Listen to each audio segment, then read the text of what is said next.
1 minute.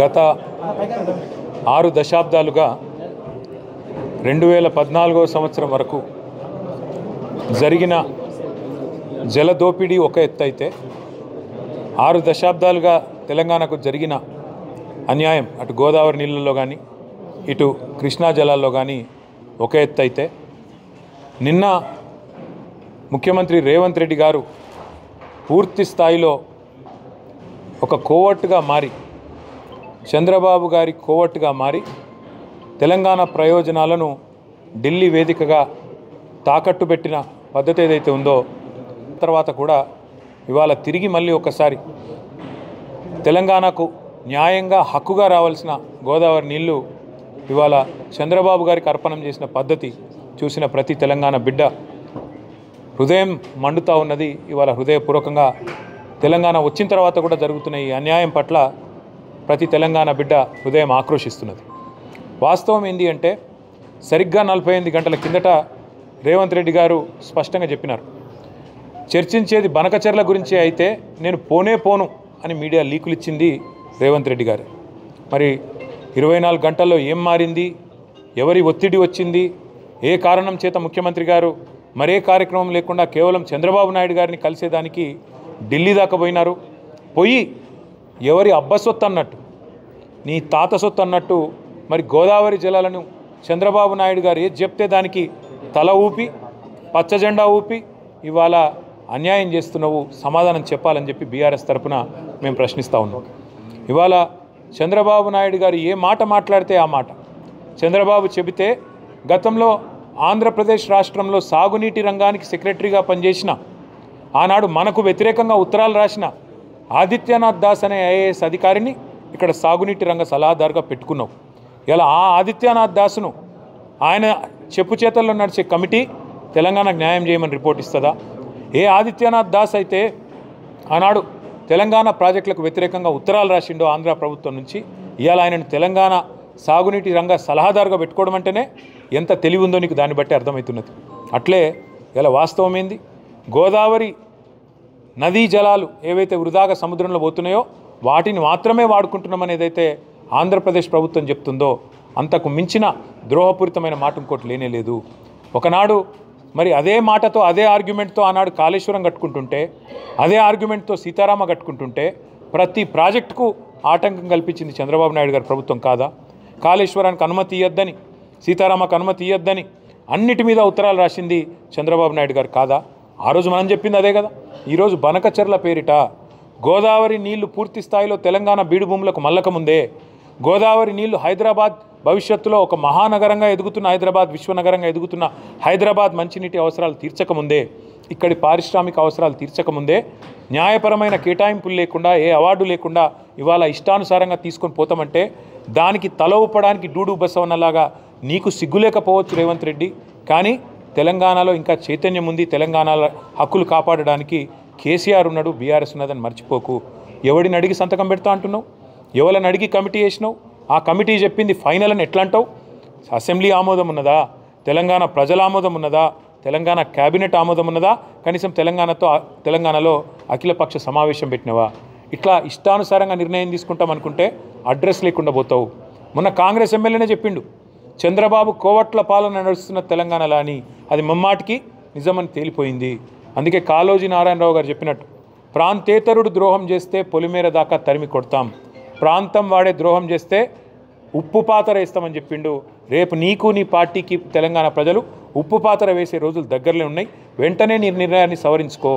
బనకచెర్లను ఏదైతే ఇలా తెలంగాణ సమాజం ముక్త కంఠంతో వ్యతిరేకిస్తున్నదో దానికి అనుకూలంగా ఇవాళ కాంగ్రెస్ ప్రభుత్వం కనుక తన వైఖరి మార్చుకోకపోతే తెలంగాణ ఉద్యమాన్ని పోలిన స్థాయిలో మరొక ఉద్యమం తప్పదు. ఇప్పటికే విద్యార్థులు, రైతులు, అదేవిధంగా తెలంగాణ సమాజంలోని అన్ని వర్గాలు ఈ ప్రతిపాదనను వ్యతిరేకిస్తున్నాయి.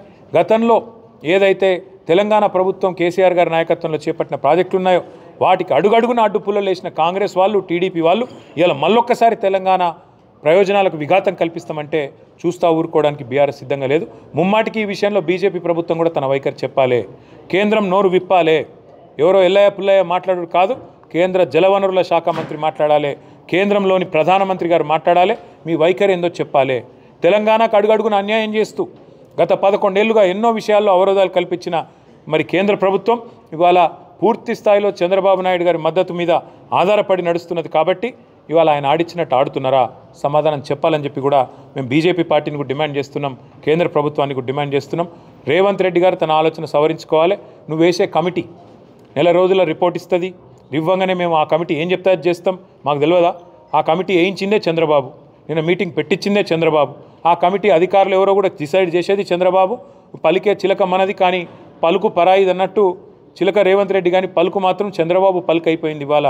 అందుకే ముమ్మాటికి ఈ ద్రోహపూరితమైన ఆలోచనను తెలంగాణ రైతాంగానికి, రైతాంగ ప్రయోజనాలకు ఉప్పుపాతరేసే ఆలోచనను బీఆర్ఎస్ నిర్ద్వందంగా తిరస్కరిస్తుంది. ఖచ్చితంగా పోరాటం చేస్తాం. అవసరమైతే మళ్ళొక్కసారి తెలంగాణ ఉద్యమ స్ఫూర్తితో ఉద్యమిస్తాం, ముందుకు పోతాం. ఈ ప్రతిపాదనను పూర్తి స్థాయిలో వ్యతిరేకిస్తాం. అంటే ఇచ్చంపల్లిని తెరపైకి తీసుకొస్తున్నారు కదా సార్, మేడిగడ్డ ప్రత్యేకంగా ఇచ్చంపల్లిని తెరపైకి తీసుకొస్తున్నారు. ఇచ్చంపల్లి అనే ప్రాజెక్టు ఎప్పటి నుంచో ఉన్న ప్రతిపాదన, కొత్తదేమీ కాదు.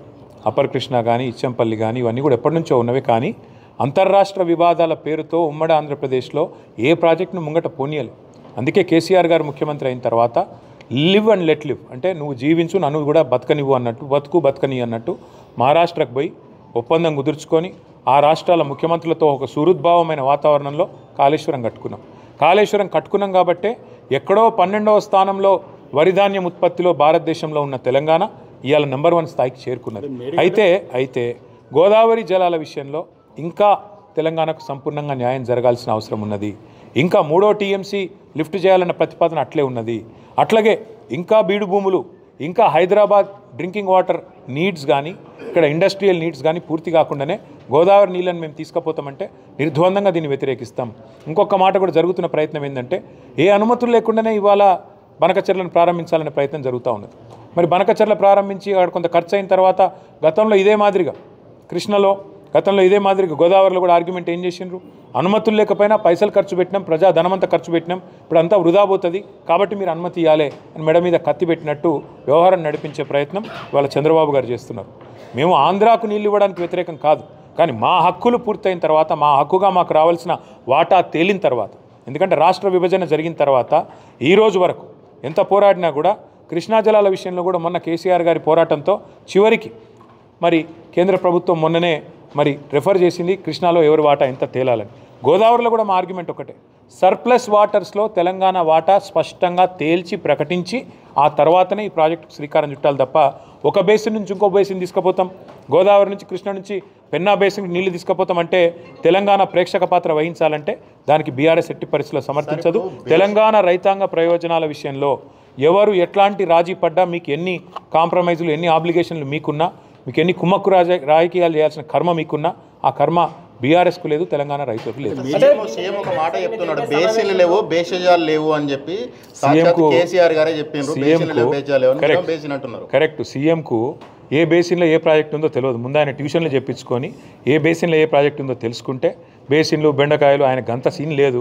అదే ఎప్పుడో నేను చెప్పిన ఇదివరకే, పందికి ఏం తెలుసు గంధం చెక్క వాసన అన్నట్టు రేవంత్ రెడ్డికి ఏం తెలుసా ఇరిగేషన్ గురించి, ఆయనకు తెలిసేది ఒకటే, రియల్ ఎస్టేట్ దందాలు, బ్లాక్మెయిల్లు, ఏ సర్వే నెంబర్లో ఎవరైనా కబ్జా పెట్టచ్చు, ఏడ భూములు గుంజుకోవచ్చు, ఈ పని చెప్పమంటే రేవంత్ రెడ్డి చెప్తాడు. ఏ వాగు ఎక్కడుంది, ఏ వంక ఎక్కడుంది, ఏ నది ఎక్కడుంది, ఏ చెరువు ఎక్కడుంది, ఏ కుంట ఎక్కడుంది, ఎన్ని టీఎంసీల నీళ్లు తెలంగాణ. ఈరోజు అడగండి రేవంత్ రెడ్డి గారిని. చర్చ అన్నాడు, మొన్న చర్చ అన్నాడు, మమ్మల్ని పిలిచిండు, సవాల్ చేసిండు, మళ్ళీ మేము పోతే పిరికి సన్నాసిలాగా పారిపోయిండు. మళ్ళీ నిన్న డైలాగులు కొడతాడు, నాగార్జున సాగర్ చర్చ వస్తావా కట్ట మీద అని. నేను అడుగుతున్నా రేవంత్ రెడ్డిని, నాగార్జున సాగర్ కట్టినప్పుడు, శ్రీశైలం కట్టినప్పుడు నువ్వు ఉన్నావా అసలు రాజకీయంలో? నువ్వు ఏ పార్టీలో పుట్టినావు? నువ్వేదో కాంగ్రెస్లో పుట్టినట్టు, కాంగ్రెస్ని నువ్వు పుట్టించినట్టు డైలాగులు ప్రజలన్నీ చూస్తున్నారు. వాస్తవమైంది కేసీఆర్ గారు చెప్పిన దానిలో కూడా ఖచ్చితంగా రాయలసీమ కూడా మంచిగా ఉండాలని కోరుకున్నాం, ఆంధ్ర ప్రజలు కూడా బాగుండాలని కోరుకున్నాం. కానీ ఏం కోరుకున్నాం మేము? మా రాష్ట్ర ప్రజల ప్రయోజనాలు నెరవేరిన తర్వాత, తెలంగాణ రైతాంగం ప్రయోజనాలు సమృద్ధిగా పూర్తి స్థాయిలో డిఫైన్ చేయబడ్డ తర్వాత, గోదావరి మిగులు జలాల్లో మా వాటా తేలాలి, నికర జలాల్లో మా వాటా తేలాలి, కృష్ణలో మా వాటా తేలాలి, మా అవసరాలు పూర్తి కావాలి. ఆ తర్వాత కిందికి పోయే నీళ్ళు మీరు వాడుకోండి, మేము వద్దంటలేం. కానీ ఏవి తేల్చకుండానే మరి బడితున్నోందే బర్రె అన్నట్టు ఇలా మా కేంద్ర ప్రభుత్వం జుట్టు మా చేతులు ఉంది, బీజేపీ మేము చెప్పినట్టు ఆడుతుంది. మా శిష్యుడే ఇవాళ తెలంగాణ ముఖ్యమంత్రి కాబట్టి నేను ఆడిచ్చినట్టు ఆడాలని చెప్పి చంద్రబాబు నాయుడు గారు అనుకుంటే, దానికి శిష్యుడు వంత పాడితే గురుదక్షిణ చెల్లించుకోవాలనుకుంటే, గోదావరి నీళ్ళని సంతర్పణ చేయాలనుకుంటే మేము గమ్మున కూర్చోవాలా? తెలంగాణ వాటా తేల్చండి. కేంద్ర ప్రభుత్వం గోదావరిలో, కృష్ణలో మిగులు జలాల్లో మా వాటా ఎంత, ఏ ప్రాజెక్టు కేటాయింపు ఎంత, ఇవన్నీ కూడా గతంలో ఉండే అవార్డుల ప్రకారం తేల్చిన తర్వాత మీరు ఏం చేసుకున్నా పర్వాలేదు. ఒకటే నదుల అనుసంధానం అనేది ఒక తేనె చుట్టే, దాన్ని మళ్ళొకసారి తెరపైకి తీసుకొచ్చి నదుల అనుసంధానం ఎప్పుడైనా అంతర్జాతీయ సూత్రాలు తీసుకున్నా, జాతీయ స్థాయిలో ఎప్పుడైనా కూడా ఇట్లాంటి వివాదాలు వచ్చినప్పుడు తీసుకున్న పరిష్కారాలు చూసినా, ఎప్పుడైనా ఏ బేసిన్లో అయితే నది ప్రవహిస్తుందో ముందు ఆ బేసిన్ అవసరాలు తీరాలి. తీరినాకనే ఇంకొకడికి తీసుకుపోతే దానికి అర్థం ఉంటుంది. ఇలా గోదావరి బేసిన్లో, కృష్ణలో మరి సింహభాగం మన దగ్గర ప్రవహిస్తుంది తెలంగాణలో. ఇక్కడ అవసరాలు తీరకుండానే ఇక్కడి పారిశ్రామిక అవసరాలు కానీ, ఇక్కడి సాగునీటి అవసరాలు కానీ, తాగునీటి అవసరాలు కానీ, ఇప్పుడు రేపటి రోజున హైదరాబాద్లో కానీ, కరీంనగర్లో కానీ, ఇంకా ఇతర పట్టణాల్లో కానీ 24/7 డ్రింకింగ్ వాటర్ ఇవ్వాలనేది మా కళ. మేము గతంలో కరీంనగర్లో ప్రయోగం చేసినాం కూడా. మరి అట్లాంటి అన్నీ ఇంకా తేల్చకుండానే, ఎన్ని నీళ్ళు అవసరమైతే లెక్కలు తీయకుండానే కిందికి నీళ్ళు వృధాగా పోతున్నాయి, మేము పట్టుకపోతామంటే ముందు బేసిన్ అవసరాలు తీరనియండి. బేసిన్లో డెఫినేషన్ రానియండి. నికర జలాల్లో మా వాటా ఎంత, మిగులు జలాల్లో మా వాటా ఎంత, ఎవరు తేల్చాలి? ఇది కేంద్ర ప్రభుత్వం తేల్చాలి. కేంద్ర ప్రభుత్వం నియమించే మరి ట్రైబ్యునల్స్ తేల్చాలి. అవి తేలకుండానే మేము నీళ్లు కొంటపోతాం. మా చేతిలో ఇవాళ కట్టి ఉంది కాబట్టి కట్టెతో బర్రెని ఎటువంటి తట అదిలించకపోతాం. కేంద్ర ప్రభుత్వాన్ని రేవంత్ రెడ్డి జుట్టు మా చేతులు ఉంది కాబట్టి మేము ఆడిచ్చినట్టు ఆడతాం, మా కోవట్టు పరిపాలిస్తున్నాడు తెలంగాణ కాబట్టి ఫుట్బాల్ ఆడతామని చంద్రబాబు అనుకుంటే దాన్ని ఖచ్చితంగా వ్యతిరేకిస్తాం. తప్పేమున్నది దానిలో? మరకచర్ల విషయంలో మీరు కావాలని దుష్ప్రచారం చేస్తున్నారు, అక్కడ ఏమీ లేదు, అనవసరంగా ఇది రెండు రాష్ట్రాలు ఏమీ లేకపోతే మాకు గొడవ ఆంధ్ర ప్రజలతో ఎంత మాత్రం లేదు. ఆంధ్రాలో ఉండేది కూడా రైతులే, ఆంధ్రాలో ఉండేది కూడా ప్రజలే. వాళ్ళ మంచి కోరుకునే వాళ్ళని తప్ప వాళ్ళు చెడు కోరుకోం. కానీ మేమేమంటున్నాం, తెలంగాణలో ప్రవహించే, సింహభాగం ప్రవహించే గోదావరిలో కానీ, కృష్ణలో కానీ మా హక్కు తేల్చండి అని కేంద్రాన్ని అడుగుతున్నాం. తప్పేముంది? మా హక్కు, మా వాటా తేలకుండా నికర జలాల్లో, మిగులు జలాల్లో ఇష్టం వచ్చినట్టు గుంజుకపోతామంటే కుదరదు అని చెప్తున్నాం. మరి మీరు చెప్పే స్ఫూర్తి కరెక్ట్ అయితే మరి కాళేశ్వరం కట్టినప్పుడు అడ్డుకున్నది ఎవరు? చంద్రబాబు నాయుడు కాదా? ఉత్తరాలు రాసింది ఎవరు? ఇదే ఆదిత్యనాథ్ దాస్ కాదా? ఉత్తరాలు రాసి కేంద్ర ప్రభుత్వంలో మీ పలుకుబడిని ఉపయోగించి మా ప్రాజెక్టులను అడ్డుకునే ప్రయత్నం చేయలేదా? మేము అడ్డుకుంటలేం. మేమేమంటున్నాం ఇవాళ? స్పష్టంగా మా వాటా తేల్చండి. రేవంత్ రెడ్డి అబ్బసొత్తు, తాత జాగీర్ కాదు గోదావరి నీళ్లు. రేవంత్ రెడ్డి ఇష్టం వచ్చినట్టు సంతర్పణ చేస్తానంటే తెలంగాణ ప్రజలు ఊకోరు. నెల రోజుల్లో కమిటీ వేస్తా. ఎవరిని అడిగేస్తున్నావు కమిటీ? ఎవరిని అడిగేసినావు కమిటీ? నువ్వు చంద్రబాబు చెప్పగానే కమిటీ వేస్తావు, కమిటీ 30 రోజుల రిపోర్ట్ ఇస్తుంది. కమిటీ ఇచ్చే రిపోర్ట్ ఫైనల్ అంటావా? ఎవరికి ఫైనల్? నీకు ఫైనల్ కావచ్చు, తెలంగాణ ప్రజలకు, తెలంగాణ రైతులకు ఎట్లా ఫైనల్ అవుతుంది? నీకు అంతగానం ఉంటే నీ ఇంటి, నీ ఇల్లు అమ్మి చంద్రబాబుకు విగ్రహం కట్టు, మేము వద్దంటలేం. కానీ నువ్వు చేస్తున్నది ఏంది? తెలంగాణ ప్రయోజనాలు శాశ్వతంగా మరి నేను చంద్రబాబుకు దారాదత్తం చేస్తానంటే మేము ఆంధ్ర ప్రజలకు వ్యతిరేకం కాదు, ఆంధ్ర రైతాంగానికి వ్యతిరేకం కాదు. కానీ తెలంగాణ రైతుల ప్రయోజనాలు నెరవేరే విధంగా ముందు కేంద్ర ప్రభుత్వం మీద ఒత్తిడి తెండి. నిన్న జరిగిన మీటింగ్ ఎపెక్స్ కౌన్సిల్ మీటింగ్ కూడా కాదు. మరి ఎపెక్స్ కౌన్సిల్ మీటింగ్ కాదు, ఇన్ఫార్మల్ మీటింగ్ అని ముఖ్యమంత్రి చెప్తున్నాడు. మరి ఇన్ఫార్మల్ మీటింగ్లో తీసుకునే నిర్ణయం, అందులో వేసే కమిటీ, దానికి ఉండే చట్టబద్ధత, దానికి ఉండే ఆమోదయోగ్యత ఏ పార్టీదండి నాకు అర్థం కాదు. ఈ రకంగా అడ్డగోలుగా మాట్లాడి తెలంగాణ రైతాంగాన్ని కించపరిస్తా అంటే మేము ఊరుకుంటామా? సార్ ఇంకొకటి, కృష్ణా బోర్డు కూడా ఇప్పుడు ఆంధ్రప్రదేశ్లో పెడతారా అంటారు. అది కూడా గొప్ప విజయం అని చెప్పుకుంటాను. ఎంత సిగ్గుమాలిన పని అంటే, మొన్నటిదాకా బీఆర్ఎస్ ప్రభుత్వం ఉన్నంతకాలం 2 బోర్డులు హైదరాబాద్లో ఉన్నాయి.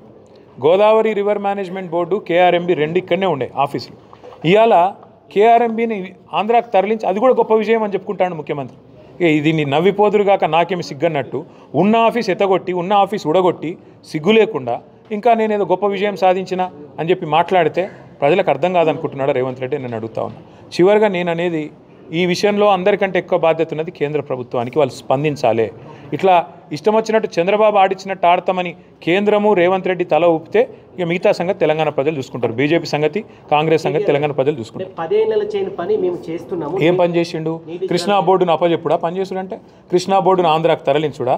లేదా గోదావరి మిగులు జలాల్లో మరి లేని హక్కును ఆంధ్రాకు దారాదత్తం చేయడం ఏంది పని? లేకపోతే ఆంధ్ర ప్రాజెక్టులకు ఆనాడు ప్రతిపాదిస్తూ తెలంగాణ ప్రాజెక్టులను వ్యతిరేకిస్తూ ఎవరైతే ఉత్తరాలు రాసిండో ఆయన తీసుకొచ్చి సాగునీటి సలహాదారుగా పెట్టడమా? లేదా కేసీఆర్ గారు బ్రహ్మాండంగా తెలంగాణలో ఒక సంక్షేమ వాతావరణం తీసుకొస్తే, పండుగలాగా వ్యవసాయాన్ని చేస్తే, వరిధాన్యం ఉత్పత్తిలో భారతదేశంలో నెంబర్ 1 చేస్తే, ఇలా కేసీఆర్ మీద కోపంతో కన్నెపల్లి మోటార్లు ఆన్ చేయకుండా మిడ్ మానేర్ నిండబెట్టి మొత్తం రాష్ట్రంలో పంటలన్నీ ఎండుతుంటే, ఇవాళ కరువు వాతావరణం ఉంటే, కిందికెళ్ళి నీళ్లు లక్షల క్యూసెక్కుల నీళ్లు కిందికి పోతుంటే గుడ్లప్పగిచ్చి చూడడమా తెలంగాణ సాగునీటి రంగంలో ఆయన సాధించిన విజయం? గోదావరిలో ఈరోజు బ్రహ్మాండంగా మోటార్లు ఆన్ చేస్తే కన్నెపల్లిలో ఏ కరువు ఛాయలు లేకుండా ఇలా నారుమల్లు పోసుకున్న రైతులు ఎదురు చూస్తున్నారు, ఎప్పుడు వాన పడుతుంది. ఊళ్ళల్లో కప్పలను వేసుకొని ఇలా పూజలు చేస్తాను వానలు పడాలని. అట్లాంటి పరిస్థితుల్లో రాష్ట్రం ఉంటే, రాష్ట్ర రైతాంగం ఉంటే, సోయిలేనోడు ముఖ్యమంత్రి, జై తెలంగాణ అని ముఖ్యమంత్రి, తెలంగాణ నీళ్లను దారాదత్తం చేస్తుంటే బీఆర్ఎస్ ఊకుంటుందా? ఖచ్చితంగా కొట్లాడతాం, గొంతు విప్పి పోరాడతాం, చివరిదాకా తెగించి కొట్లాడతాం. అంటే మేమే జవాబిడతామని కాంగ్రెస్ వల్ల మేమే జవాబిడతామంటున్నాం, మీరు మాత్రం రెచ్చగొట్టున్నారు ప్రజలని చెప్పి నిన్న రేవంత్ రెడ్డి చెప్పారు. హక్కుల గురించి మేము ప్రశ్నిస్తే రెచ్చగొట్టడం అవుతుందా? గోదావరి నీళ్లలో మిగులు జలాల్లో తెలంగాణ వాటా ఎంత, తెలంగాణ ప్రభుత్వం అడిగింది ఎంత, నిన్నటి మీటింగ్లో కేంద్ర ప్రభుత్వం చెప్పింది ఏంది? ఏది తేలకుండానే 30 రోజుల్లో కమిటీ వేస్తా, కమిటీ రిపోర్ట్ ఇచ్చి తెలంగాణ ప్రాజెక్టులేమో దశాబ్దాల పాటు, ఒకటి కాదు రెండు కాదు, దశాబ్దాల పాటు అంతర్రాష్ట్ర వివాదాల పేరిట ఇంతకుముందు సోదరుడు చెప్పిన ఇచ్చంపల్లి కానీ, దేవాదుల కానీ, ఇంకా తొమ్మిడిగట్టి కానీ, ఇంకోటి కానీ, ఇవన్నీ కూడా అంతర్రాష్ట్ర వివాదాల పేరిట దశాబ్దాలు నలిగినా రేవంత్ రెడ్డి కాంగ్రెస్కి చీమగుట్టినట్టు అనిపించేది. కానీ చంద్రబాబు అడగంగానే 30 రోజుల్లో రిపోర్ట్ రావాలి, 31వ రోజు గోదావరి జలాలు కింది కురకాలి, పొంగి పొరలాలి, తెలంగాణ మాత్రం ఎండాలి. ఇదా నీతి? అందుకే మేము అంటున్నాం, ఎవడు అబ్బసొత్తని ఇస్తావు నువ్వు గోదావరి జలాల మీద హక్కు? ఎవడు చెప్పిండు నీకు 30 రోజుల కమిటీ ఒప్పుకోమని? ఆ కమిటీ జనరల్గా ఏ కమిటీ అయినా, ఆఫీసర్స్ కమిటీ కానీ, ఎక్స్పర్ట్స్ కమిటీ కానీ, it is merely advisory in nature. వాళ్ళు చెప్పేది ఏది కూడా అల్టిమేట్గా ప్రభుత్వం మళ్ళీ చర్చ పెట్టి అసెంబ్లీలో, క్యాబినెట్లో, ప్రజా సమక్షంలో, అవసరమైతే అఖిలపక్షం పెట్టి ఒప్పించి మెప్పించి మన హక్కుల గురించి ఏం చేస్తున్నామో తెలంగాణ ప్రజలకు చెప్పి పారదర్శకంగా ఆ తర్వాత జెండా ఊపాలి. ప్రస్తావన రాలేదు, దాని నుంచి ఎందుకు అవాయిడ్ చేస్తుందని చెప్పేసి సిగ్గు శరం ఉంటే రేవంత్ రెడ్డికి, ఏమన్నా సిగ్గు ఇజ్జత్ మానం ఉంటే, నిన్న ఏమన్నాడండి ఆంధ్ర ఇరిగేషన్ మినిస్టర్ రామానాయుడు గారు అనుకుంటా ఆయన పేరు, బయటకు వచ్చి ఏం చెప్పిండు? ఇలా ఆంధ్రప్రదేశ్ ఎడిషన్లో పేపర్లు ఏం రాసినాయి, చంద్రబాబు నాయుడు గారు ఏం చెప్పారు? సాక్షి తీయండి, ఈనాడు తీయండి, ఆంధ్రజ్యోతి తీయండి, ఆంధ్ర ఎడిషన్ చూడండి, స్పష్టంగా చెప్పిండు చంద్రబాబు నాయుడు గారు. మీటింగ్ పెట్టిందే బనకచెర్ల కోసం, ఎజెండా నెంబర్ 1 బనకచెర్ల కాదంటాడా రేవంత్ రెడ్డి? అజెండా ఐటెం చూపెట్టమంటారా? ఇప్పుడు నెంబర్ 1 ఐటమే బనకచెర్ల. లేదని బుకాయించడం ముఖ్యమంత్రికి తగునా? నిమ్మల రామానాయుడు గారు బయటకు వచ్చి చెప్పినారు, ఆంధ్ర ఇరిగేషన్ మంత్రి గారు, మేము అడిగినాం బనకచెర్ల గురించి, రేవంత్ రెడ్డి ఒప్పుకున్నాడు, కమిటీ వేసినాం, 30 రోజులు ఓడిచిపోతుంది, 31వ రోజు మా శిష్యుడే కాబట్టి ఆడిచ్చినట్టు ఆడతాడు, ఆయన జుట్టు మా చేతులుంది, ఓటుకు నోటు కేసు ఇంకా ఉన్నది, కాబట్టి ఏమన్నా చేస్తాం అని ఫుట్బాల్ ఆడుతున్నారు. చంద్రబాబు కోవట్ను పెట్టుకొని ఇలా తెలంగాణ ప్రజల ప్రయోజనాలు, తెలంగాణ రైతుల ప్రయోజనాల పట్ల శాశ్వతంగా విద్రోహం చేసే ప్రయత్నం చేస్తున్నారు. అర్థం కాదు ఏముంది ఇలా.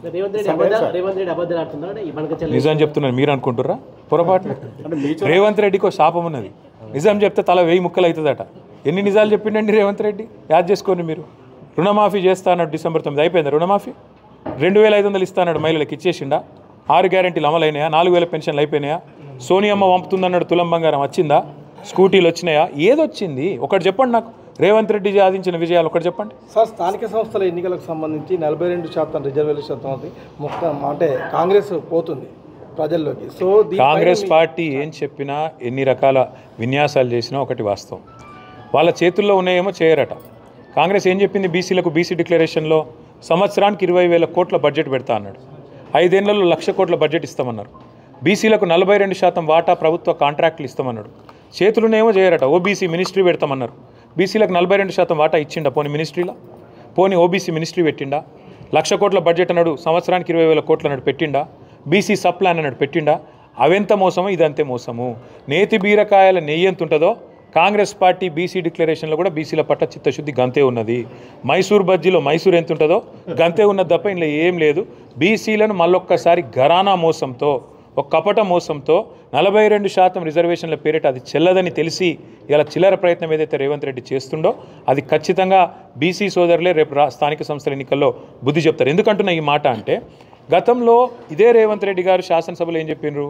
42% రిజర్వేషన్ విద్యలో, ఉపాధిలో, రాజకీయంగా కావాలి అంటే ఒకటే పరిష్కారం, పార్లమెంటుకు పంపాలి, పార్లమెంట్లో చట్టబద్ధత కావాలి, ప్రెసిడెంట్ గారు సంతకం పెట్టాలన్నాడు. మరి నిన్న లోకల్ బాడీ ఏదో పంచాయతీ ఆర్డినెన్స్ చేసినా అన్నాడు. మున్సిపల్ బిల్లు కూడా ఇంకా సవరించలేదు.